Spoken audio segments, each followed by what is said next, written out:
Assalamualaikum warahmatullahi wabarakatuh. Perkenalkan pemirsa, saya Niki dari Kebidanan Lintas Jalur. Nah, di sini saya akan memberikan pendidikan kesehatan tentang stimulasi perkembangan bayi, balita, dan anak prasekolah. Nah, bagaimana sih apa saja sih yang harus kita lakukan, teman-teman? Seperti biasa ya teman-teman, yaitu membaca basmalah, bismillahirrahmanirrahim, memberi salam, assalamualaikum ibu, kemudian menyapanya ibu dengan memberikan salam selamat pagi bu, misalnya seperti itu. Kemudian kita biasa memperkenalkan diri. Nah, memperkenalkan diri, ibu, nama saya dengan Bidan Niki bu, yang bertugas pada hari ini. Kemudian kita menjaga privasi dan dengan menutup pintu ya teman-teman.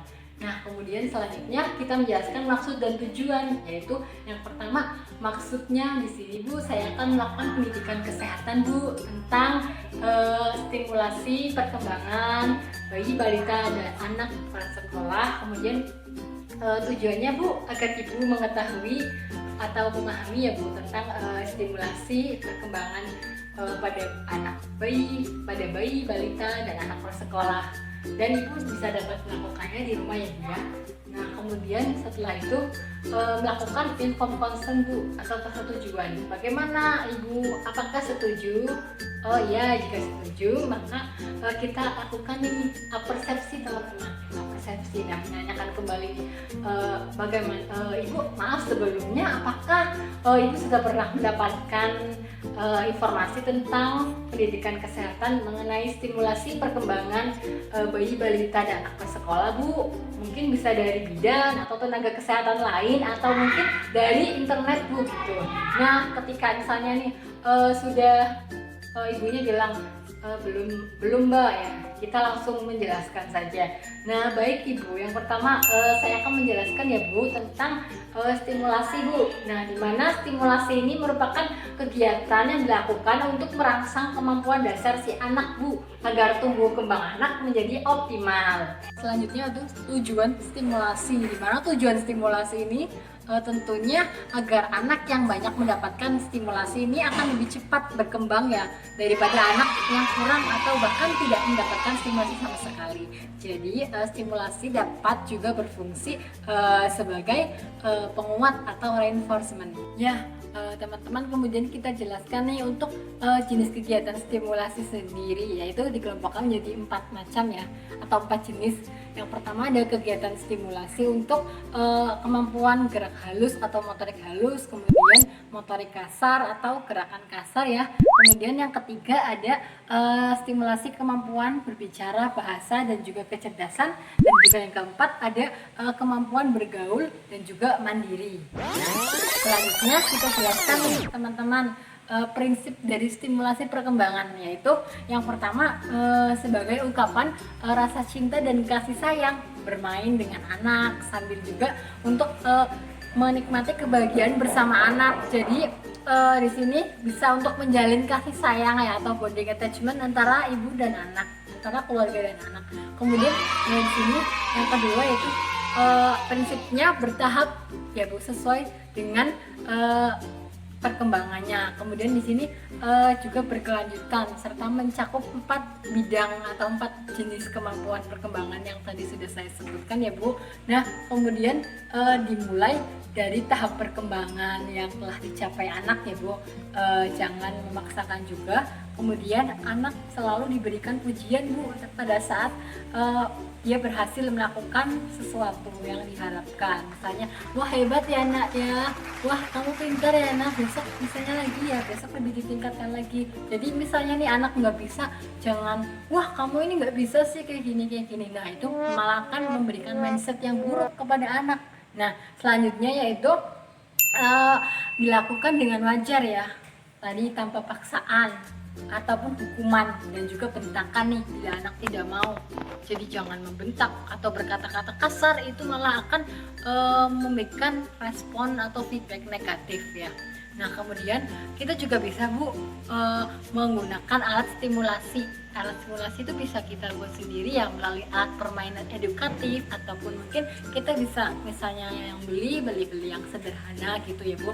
Kemudian chip di sini prinsipnya itu menciptakan suasana yang nyaman, kemudian aman, kemudian juga bervariasi. Nah, selanjutnya kita juga menyampaikan untuk jadwal penilaian serta menilai kemampuan nih perkembangan anak sesuai dengan buku KIA ya.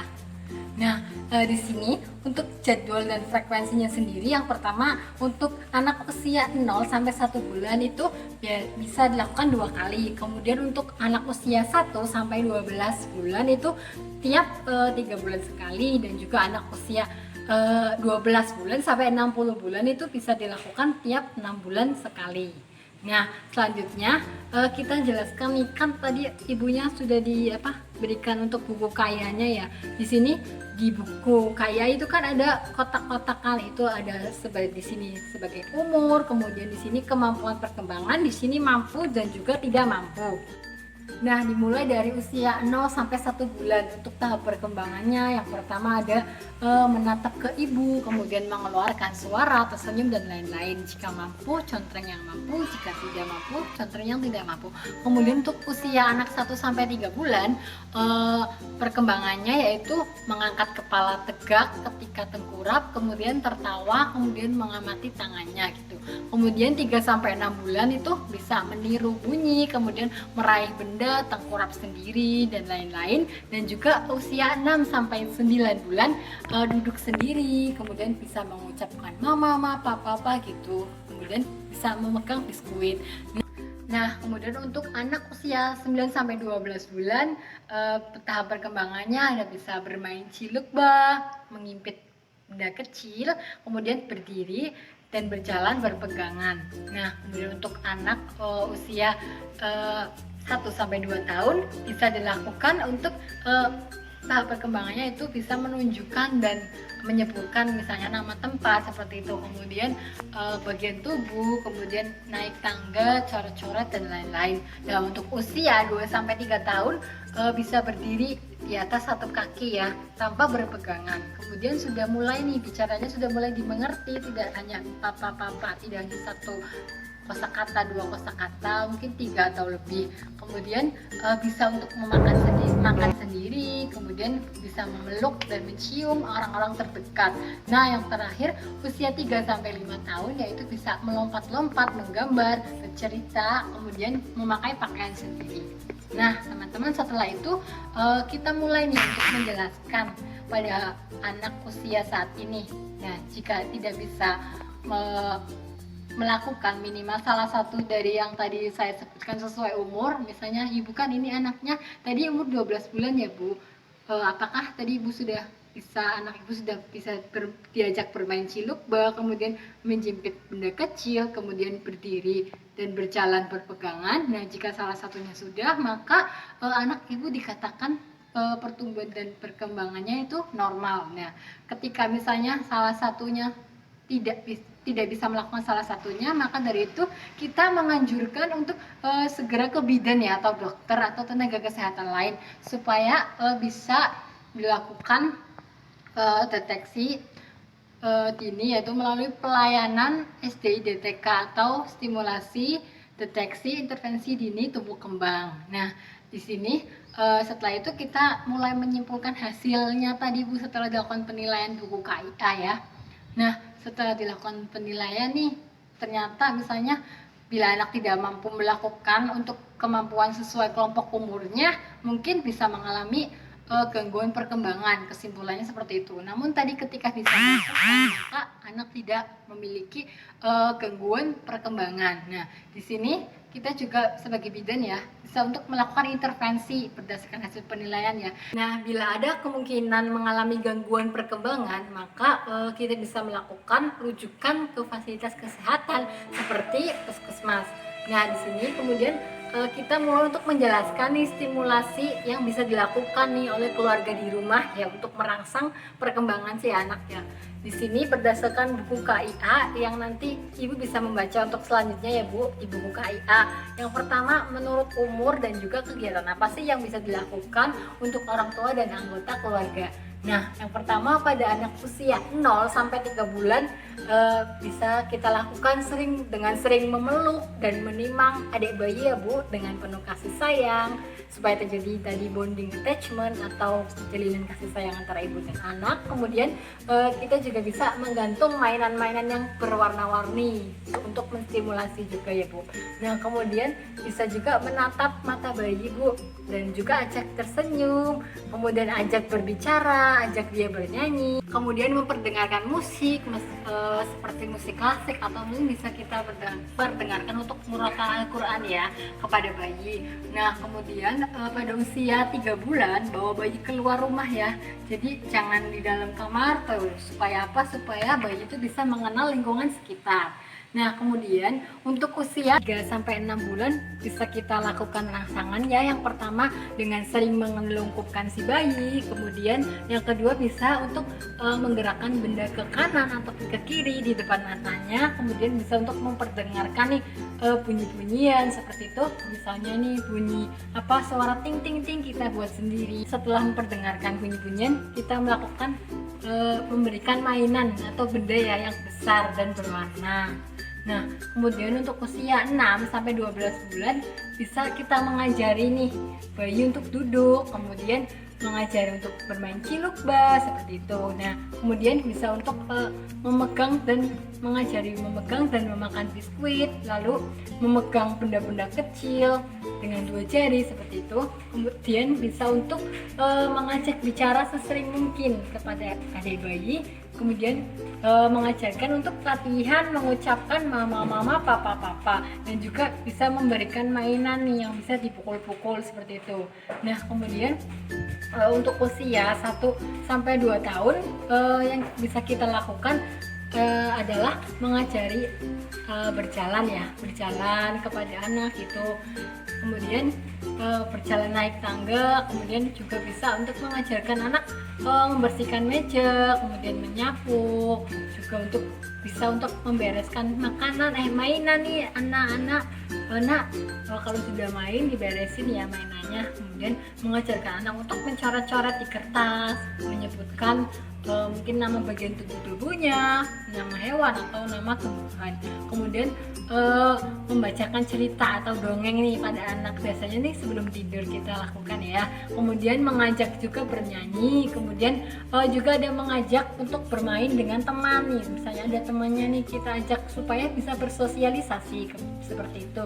Kemudian membiasakan untuk menggunakan perkataan yang santun, mengajarkan anak perkataan yang santun. Kemudian kita memberikan pujian nih kepada si anak nih ketika sudah berhasil melakukan sesuatu. Nah, kemudian orang tua juga di sini perlu membimbing ya agar anak-anak itu mematuhi aturan-aturan yang berlaku. Nah, setelah itu anak untuk usia 2 sampai 3 tahun kita bisa melakukan stimulasi, yaitu yang pertama mengajarkan anak untuk bagaimana sih cara berpakaian sendiri, kemudian melihat buku gambar, kemudian membacakan cerita pada anak. Kemudian kita juga bisa untuk mengajarinya untuk mencuci tangan yang betul itu seperti apa. Kemudian kita bisa untuk mengajari makan sendiri, kemudian mengajarkan buang air kecil di tempatnya, kemudian mengajarkan anak untuk menghormati orang lain dan juga untuk beribadah. Nah, selain itu kita juga bisa membawa anak ke pendidikan anak usia dini atau PAUD ya.